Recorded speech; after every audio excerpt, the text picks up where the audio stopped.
நீங்க மட்டும் இருங்க. நீங்க லைவ் பண்றீங்கல்ல, உங்கள்ட்ட ரெக்கார்ட்ல இருக்குல்ல, இரண்டாவது நம்முடைய சட்டமன்ற உறுப்பினர் அவருடைய முதல் அறிமுக உரை பேசுகிறாரு. இன்னும் கவனமா உறுப்பினர்கள் பேசும்போது தங்களுடைய கருத்துக்களுக்கு ஆதாரத்தோடு பேசணும்.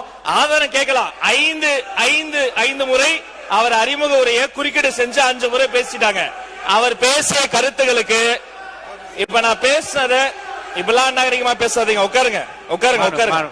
அவர் பேசின கருத்துக்களுக்கு ஆதாரம் இருக்கான்னு கேட்கலாம். ஆதாரம் இருந்தா அவர் சபாநாயகர் கிட்ட கொடுக்கலாம். அதை விட்டுட்டு அதாங்க அவர் பேசின கருத்துக்கு சபாநாயகர் ஆதாரம் கேட்டு அவர் கொடுக்கட்டும். அவரை பேச அனுமதிக்க.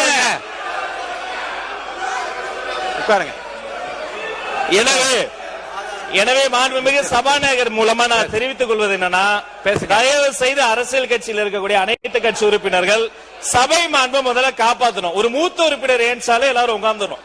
அவர் கொரோனா ஏன்ஸ் நிக்கிறாரு, பின்னாடி இருந்து கத்துறீங்க. சபாநாயகர் ஏன்ஸ் நிக்கிறாரு, நடு கூடத்துக்கு வந்துட்டு வராரு, இன்னொருத்தர் தடுக்கிறார். இதெல்லாம் முறைகள்ல மரபுல்ல.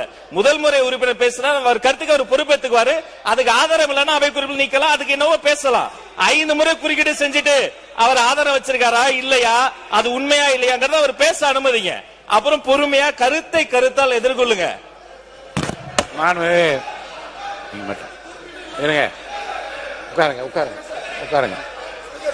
ஒரு நிமிஷம். நீங்க லைவ் பண்றீங்கல்ல, உங்கள்ட்ட ரெக்கார்ட்ல இருக்குல்ல, லைவ் பண்றீங்க.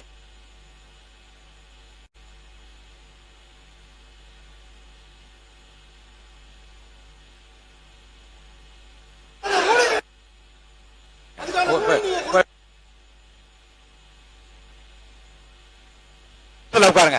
இடத்துல உட்காருங்க. இடத்துல உட்காருங்க. இடத்துல உட்காருங்க. மாணவ அவை உட்காருங்க.